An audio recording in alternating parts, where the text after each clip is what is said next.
네, 오늘 로마서 13번째 시간입니다. 우리 잠깐 지난주 나눴던 말씀을 한번 떠올려 볼까요? 하나님을 믿지 않는 사람들이 있다고 해서 그것이 하나님의 성실하심을 훼손하는 것이냐, 하나님이 성실하지 않다는 뜻이냐, 그런 가상의 질문을 유대인들이 했습니다. 자, 다르게 생각하면 하나님을 믿지 않는 사람들이 있는데 왜 하나님이 그 사람들을 그냥 내버려 둡니까? 그렇게 질문을 이해할 수도 있을 겁니다. 그에 대해서 이 바울이 어떻게 대답을 했느냐? 시편 51편을 인용해서 대답을 했는데, 시편 51편, 이 다윗이 범죄했을 때, 밧세바를 범하여 범죄했을 때 나단 선지자를 통하여 책망하시던 바로 그 순간 지은 시가 시편 51편입니다. 자, 그 시편 51편을 통하여서 다윗이 어떻게 노래를 했냐면, 제가 지난주에 사랑은 연필로 쓰세요라는 옛 유행가를 통해서 설명을 드렸습니다. 하나님께 다윗이 고백을 하는 거예요. 하나님, 내 죄를 기억하지 마시고 내 죄를 지워주시고 내 죄를 사해 주시고, 그런 찬송을, 그런 시편을 계속 기록하지 않습니까? 하나님이 그러신 분이라는 거예요. 그 하나님께 기대하는 겁니다. 내가 아무리 큰 죄를 저질렀다 할지라도 미쁘신 하나님이, 성실하신 하나님이, 인자하신 하나님이, 긍휼하신 하나님이 나의 죄를 기억지 않으시고 나를 용서하실 것이다. 그 믿음으로 다윗이 하나님 앞에 나가는 겁니다. 마찬가지로 하나님을 믿지 않는 사람이 있다고 한다면 그 사람들을 하나님이 그냥 내버려 두시는 것이 아니라 그들이 돌이키기를, 그들이 돌아오기를 기다리고 인내하고 바라는 그 마음으로 하나님이 계신다. 그렇게 오늘 이해를 해야 된다고 바울이 대답을 하는 겁니다. 예전에 탕자의 비유라고 우리가 얘기를 했습니다. 그러죠. 아버지의 유산을 먼저 받아서 탕진하고 돌아온 그 비유를 탕자의 비유라고 말하던 때가 있었는데, 요즘은 그 비유를 그렇게 제목을 얘기하지 않고 잃어버린 아들이 돌아오기를 기다리는 아버지의 비유, 아버지에게 초점이 맞춰져 있죠. 하나님의 미쁘심을 드러내는 것, 그 모습이라고 할 수가 있습니다. 지난주 살펴봤던 내용이 그 내용이고요. 자, 오늘 이제 5절에 들어가서 유대인들이 또다시 가상의 질문을 하고 있는 겁니다. 5절 말씀입니다.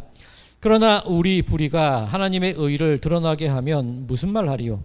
내가 사람이 말하는 대로 말하노니 진노를 내리시는 하나님이 불의하시냐? 자, 또 가상의 질문을 하는데, 내가 불의하고 내가 죄를 짓고 내가 악한 일을 하면 할수록 오히려 더 하나님의 의로우심이 드러나게 된다, 그 말이 되는 겁니다.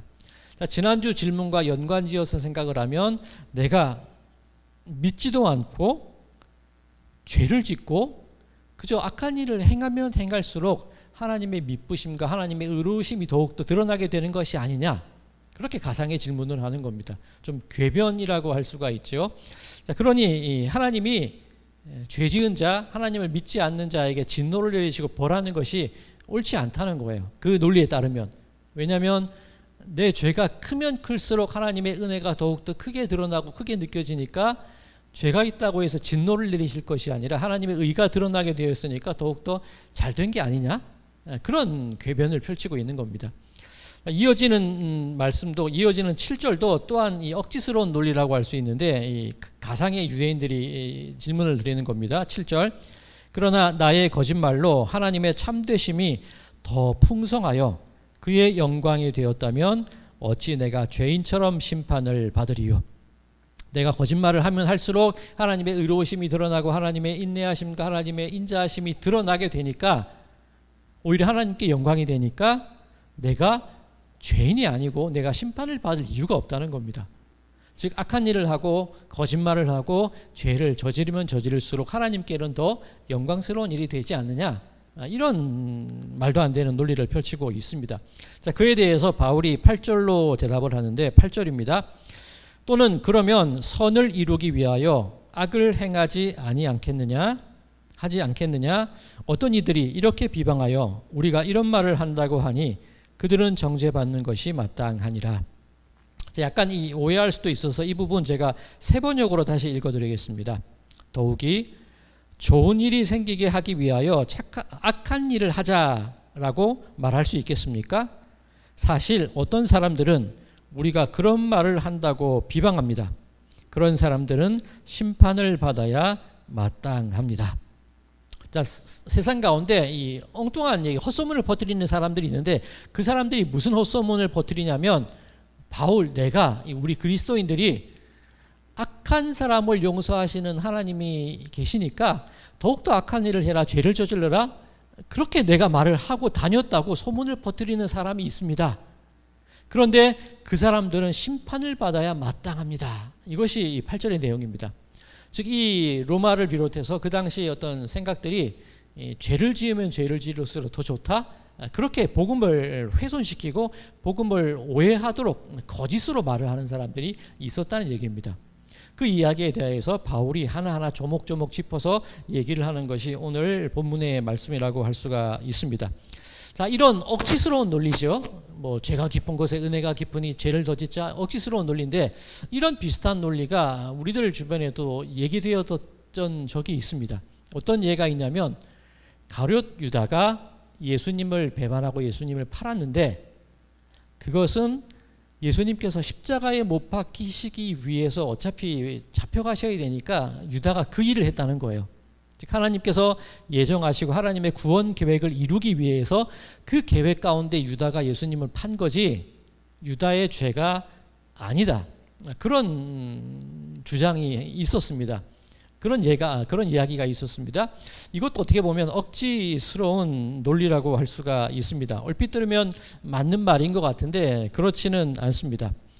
자, 만약 가룟 유다가 배신을 하고 예수님을 판 것이 하나님의 계획하심 가운데 행한 일이다, 이렇게 말을 해버리게 된다면, 만약에 유다에게는 선택권이 없었다, 이렇게 말을 하게 된다면 유다에게 죄를 물을 수 있을까요, 없을까요? 물을 수가 없게 되겠죠. 하나님의 계획이고 하나님의 섭리고 하나님의 목적을 이루기 위한 거니까 유다의 죄는 죄가 아닌 게 되어버리는 겁니다. 자, 그렇게 주장을 하는 분이 있다면 이런 질문을 또 드릴 수 있습니다. 죄를 안 짓는 것과 죄를 못 짓는 것이 같습니까? 그렇게 질문을 드릴 수 있어요. 다시 말씀드리면 죄를 안 짓는 게 있고 죄를 못 짓는 게 있습니다. 죄를 안 짓는다는 것은 어떤 의미죠? 내가 죄를 지을 수도 있고 짓지 않을 수도 있는데 그 두 가지 길 중에 짓지 않는 길을 내가 택하게 되는 겁니다. 근데 죄를 못 짓는다는 건 어떤 것이죠? 나에게 선택권이 없다는 얘기입니다. 하나님의 계획이 하나님이 인도하셔서, 그러니 나는 죄를 짓고 안 짓고를 떠나서 그냥 내가 할 일을 한 것뿐이야, 죄를 못 짓는 데 되는 겁니다. 야, 이게 선택권이 없는 거 어떤 경우입니까? 자, 만약에 그게 가능하다면 또 역으로 이런 질문을 할 수도 있습니다. 가룟 유다가 만약에 착한 일을 했다고 합시다. 이게 하나님의 섭리 가운데 하나님의 인도하심 가운데 착한 일을 했다라고 되면 그 착한 일은 착한 일일까요, 착한 일이 아닐까요? 헷갈리시죠? 착한 일이 아닌 게 되죠. 그죠? 다 결정해 놓고 그냥 내가 그 길로 졸졸졸 따르기만 했다면 그것은 착한 일이 아니라 그냥 간 거예요. 그렇다면 이 사람들의 논리대로 따르자면 만약에 유다가 죄를 지은 게 아니면 유다에게는 선택권도 없고 선을 행할 수도 없고 악을 행할 수도 없는 그냥 로봇 같은 존재가 되어버리는 겁니다. 하나님이 우리를 그렇게 창조하셨을까요?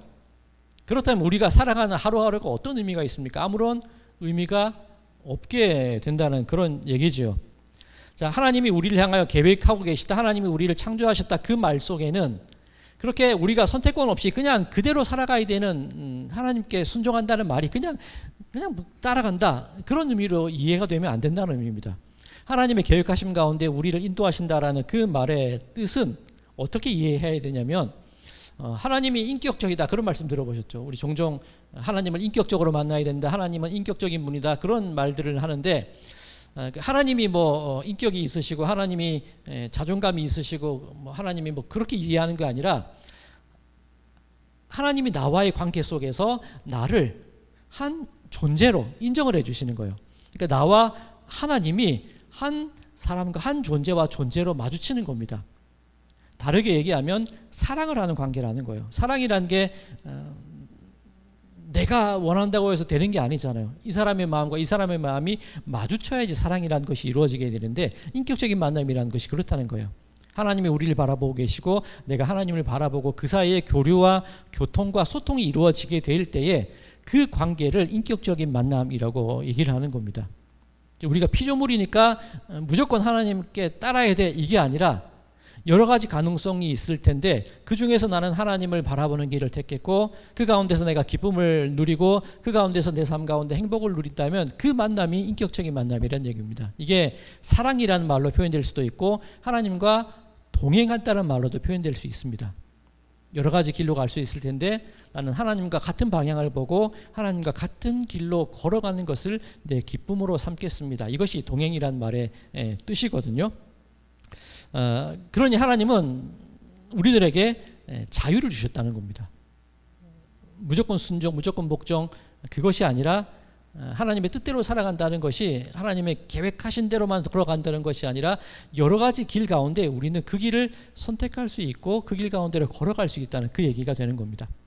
자, 오늘은 얘기가 힘든데 이 에리 프롬이라는 사람이 쓴 책 중에 자유로부터의 도피라는 그런 책이 있습니다. 자유로부터의 도피. 그게 그 책이 왜 기록이 됐냐면 유럽 사람들이, 특히 독일인들이 나치에 가입을 하게 되잖아요.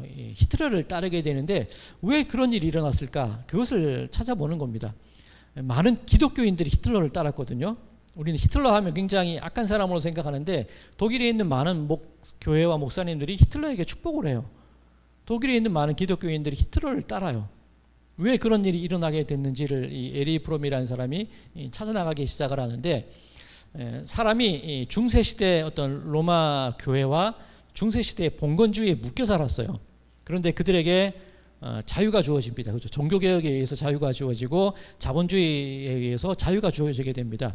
그러면 이 사람들이 내 자유롭다, 내 인생을 내 주관대로 살아가야 되는데 정작 자유를 주고 나니까 그러지 못하더라는 거예요.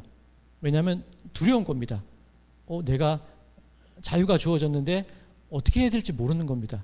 그러니 내가 가진 이 자유를 가지고 내가 선택하고 내 인생을 개척해서 살아나가는 것이 아니라 어떻게 해야 될지 몰라, 두려워, 나는 혼자 있는 것 같아, 그런 두려움 때문에 과거로 돌아가는 거예요. 내 자유를 포기하고 차라리 나치에 가입을 해버리는 겁니다. 히틀러에게 내 모든 것을 맡겨버리는 거예요. 요즘에 우리나라에도 이 일제시대 이 식민사관 가지고 참 많은 얘기들이 나옵니다. 같은 것으로 이해할 수 있는데 왜 그런 일이 일어납니까?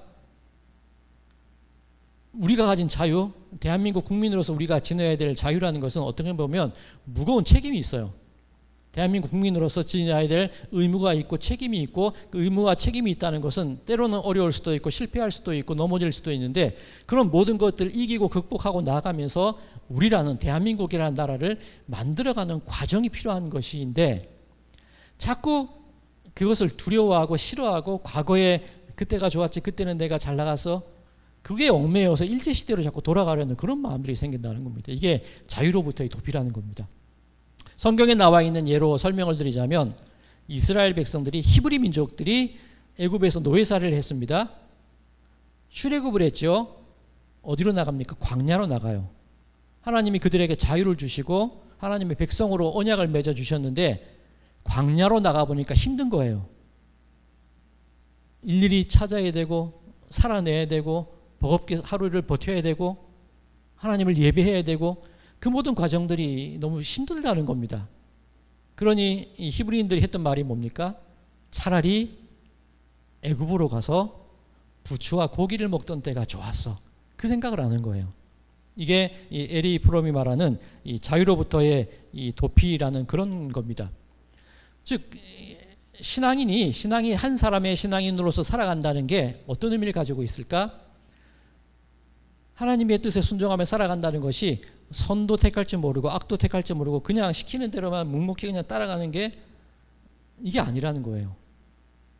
그렇다면 우리가 신앙인으로서 자유를 가지고 있다, 신앙인으로서 선택을 할 수가 있다, 신앙인으로서 선을 행하거나 악을 행할 수 있다는 것이 어떤 의미를 가지고 있느냐 하면, 자, 갈라디아서 5장 1절을 통해서 바울이 아주 명쾌하게 해석을 해주는 부분이 있습니다. 갈라디아서 5장 1절 제가 읽어드리겠습니다.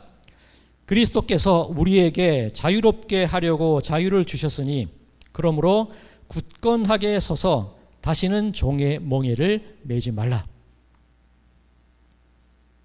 때로는 우리가 죄를 저지를 수도 있고 때로는 우리가 악의 구렁텅이에 빠질 수도 있습니다. 그런데 예수님께서 십자가에 달려 돌아가심으로 그 모든 죄의 얽매임으로부터 풀어주셨다는 거예요. 자유하라고 놓아주셨다는 거예요. 그렇다면 우리들이 이제부터 해야 될 일이 뭐냐면 예수님이 주신 그 자유를 가지고 굳건하게 서서 다시는 종의 멍에를 매지 말겠다는 신앙의 결심이 있어야 된다는 겁니다. 이건 하나님의 뜻이야 하고 그냥 무조건 생각 없이 무지성으로 살아가는 인생이 아니라 나에게 주어진 예수 그리스도의 십자가에 의한 이 자유를 가지고 그 십자가 앞에 믿음 앞에 굳건히 서서 나아가려는 그런 신앙인의 마음이 우리들에게 있어야 한다는 그런 얘기가 되는 겁니다. 자, 다시 가룟 유다의 얘기로 돌아가 볼까요? 가룟 유다에게도 선택할 시간이 분명히 있었습니다. 예수님께서 유월절 최후의 만찬을 하실 때 그렇게 말씀하시거든요. 이 가운데 나를 팔 자가 있다. 제자들이 서로 얘기하지요. 주님 납니까? 저는 아니지요. 유다도 그렇게 말했습니다. 저는 아니지요. 그때 예수님께서 이 떡그릇에 나와 함께 손을 넣는 자가 그 사람이다. 그때 유다가 아마 손을 넣었던 것 같습니다. 자, 그 말은 예수님께서 너 죄인이야 지적해 주신 건가요? 돌이킬 수 있는 기회를 주신 거예요. 나와 함께 이 떡그릇에 손을 넣는 사람이 나를 팔 거니까 그 말씀을 하시는 것은 유다로 하여금 그 마음에 찔림이 있게 하시고 그 마음으로 하여금 돌이킬 수 있는 기회를 주시는 겁니다. 유다는 어떻게 했습니까? 나가버려요. 그냥 그 파는 일을 해버려요. 요한복음에 보면 마귀가 유다에게 예수님을 팔 마음을 주었다라 그렇게 기록이 되어 있는데 마귀가 시키는 대로 다 해서 그 뜻이라기보다는 저는 그렇게 읽혀져요. 분명히 기회를 주시고 그렇게 하지 않을 자유를 주셨음에도 불구하고 그냥 생각 없이 그 일을 행하는 것, 그게 마귀의 마음이라는 겁니다. 즉 오늘 이 본문 말씀 가운데 내가 더욱더 죄를 짓는 것이 하나님을 기쁘게 하는 거야? 그저 그냥 그렇게 살아가는 거야? 이 마음이 바로 마귀가 주는 마음이라는 거예요.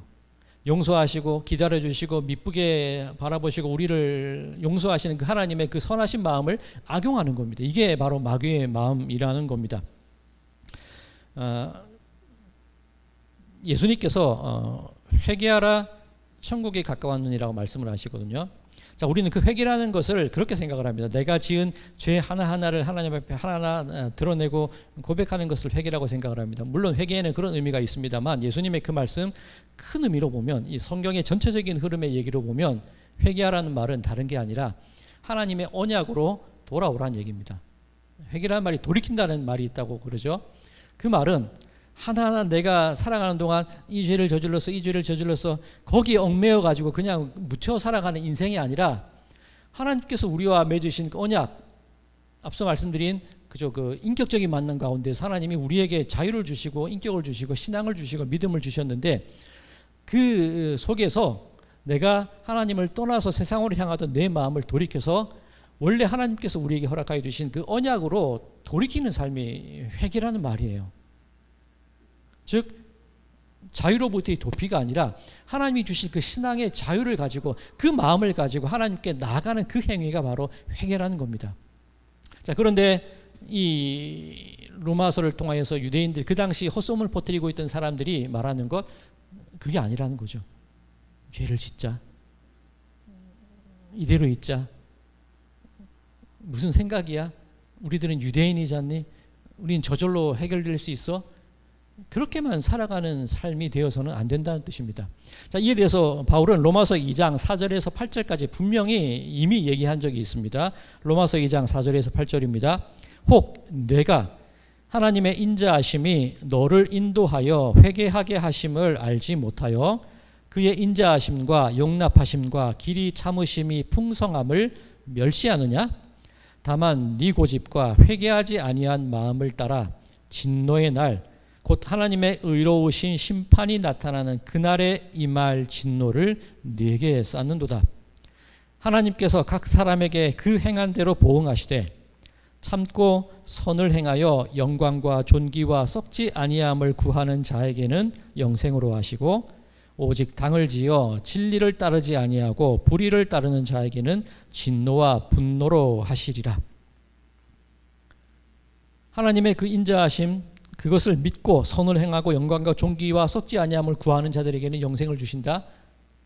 그 사람의 마음의 결단과 결정과 한 사람의 자유인으로서 하나님이 주신 자유를 한 마음을 가지고 내가 죄 짓지 않을 자유를 가지고 하나님의 언약으로 돌아올 사람에게는 영생이 약속되어 있다는 그 얘기가 되는 겁니다. 제가 가끔 드리는 말씀이 있습니다. 우리들은 결론을 가진 사람들이다. 하나님이 어떻게든 우리를 인도하여서 구원하실 것이다. 그런 말씀을 드리죠. 자, 그런데 오늘 이 시간을 통해서 오해할 수 있는 부분을 제가 분명히 말씀드리겠는데, 그 말은 내가 무슨 일을 저질러도, 죄를 저질러도 하나님은 나를 구원하실 것이다, 그러니 마음대로 살자, 그런 의미가 결코 아니라는 겁니다.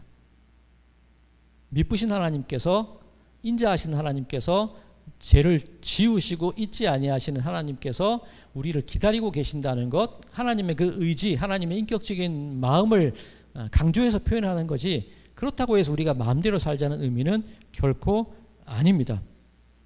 제가 로마서 강의를 통해서 매주 드리는 말씀이 있습니다. 오직 의인은 믿음으로 말미암아 살리라. 의인, 내 마음이 하나님께로 정해지는 것, 회개하는 것, 그리고 여러 가지 죄를 지을 수 있는 가능성 가운데서도 어떻게든 그것을 벗어나 보려는 그 하루하루의 내 몸부림, 신앙의 몸부림, 그 마음으로 믿음을 가지고 살아가는 것이 우리 그리스도인들의 삶의 모습이 되어야 한다는 겁니다. 이것이 아까 말씀드린 갈라디아서 5장 1절 말씀처럼, 그러므로 굳건하게 서서 다시는 종의 멍에를 매지 말자, 그 결단의 마음이 우리 신앙인들의 마음이 되어야 한다는 겁니다. 사랑하는 성도 여러분들, 만약에 우리 자녀가 내가 원하는 길로 그대로만 따라오기만 한다면 그것이 기쁜 일이 될까요? 내 자녀가 내가 계획하고 내가 준비한 길로만 걸어온다면 그것이 나에게 기쁜 일이 될까요? 그럴 자녀도 없겠지만 내 자녀가 때로는 실패할 수도 있고 내가 바라는 길에서 벗어날 수도 있습니다. 이 부모와 분쟁할 수도 있고 다툴 수도 있습니다. 그런 의견의 조율을 하는 과정 가운데 내 자녀가 점점점 성장해 나가는 그 과정을 바라보는 것이 부모의 기쁨이 아니겠습니까? 어떤 분이 그런 얘기를 하시더라고요. 이 효가 무엇이냐? 가장 큰 효가 무엇이냐? 물론 부모님에게 뭐 맛있는 것을 사드리고 여행 보내드리고 그것도 효가 될 수 있지만, 가장 큰 효가 뭐냐면 부모가 보기에 내 자녀가 이 부모의 나의 생각보다 더 큰 생각, 더 넓은 생각을 하고 있는 것을 바라보는 그것이 효라는 겁니다. 내가 생각하고 내가 판단한 것 이상으로 내 자녀가 올바른 것을 생각하고 판단하고 더 성장해 있는 모습을 보는 것이 부모로서는 가장 큰 기쁨이라는 겁니다. 하나님의 마음이 그렇지 않으실까요? 우리가 하나님보다 클 수는 없겠지만 어떻게든 신앙의 하루하루의 치열한 삶 속에서 어떻게든 이 몸부림치면서 이 죄와 세상의 유혹과 아픔 속에서도 몸부림치면서 그것으로부터 벗어나려는 그 노력들, 그리고 나를 용서해 주신다는 하나님을 향한 그 무한한 신뢰, 그렇게 하루하루 살아가는 우리들을 바라보는 그 하나님의 마음이 진정 기쁨의 마음이 아니실까? 그런 생각을 해보게 됩니다. 그렇다면 오늘 로마서 3장 이 5절에서 8절까지의 말씀을 보면서 우리가 깨달을 수 있는 것, 우리는 어떻게 살아야 될까? 우리들의 자유는 어떤 모습일까? 바로 내 아버지 하나님을 향하여서, 늘 나를 바라보시고 내가 돌아오기를 기다리시는 아버지 하나님을 향하여서 효를 다하는 것, 나에게 주어진, 하나님께서 나에게 맡겨주신 굳건히 서서 행할 수 있는 그 자유를 가지고 어떻게든 하나님께 나아가고자 하는 그 삶의 노력들, 부족함이 있을 수 있고 넘어짐이 있을 수 있지만 만들어져 가는 과정 속에서 점점점 나아지는 모습, 점점점 만들어가지는 모습을 바라보시는, 그것이 하나님께서 느끼시는 큰 기쁨이 아니실까, 그런 생각을 해보게 됩니다. 바라기는 오늘 로마서를 읽고 있기는 하지만 갈라디아서 말씀이 오늘의 주제가 되는 것 같아요. 그러므로 굳건하게 서서 다시는 종의 멍에를 매지 말라. 그 마음의, 신앙의 자유인으로서의 그 마음을 가지고 하루하루를 이기며 승리하며 살아나가시는 모든 분들의 삶이 되시기를 주님의 이름으로 간절히 축원드립니다.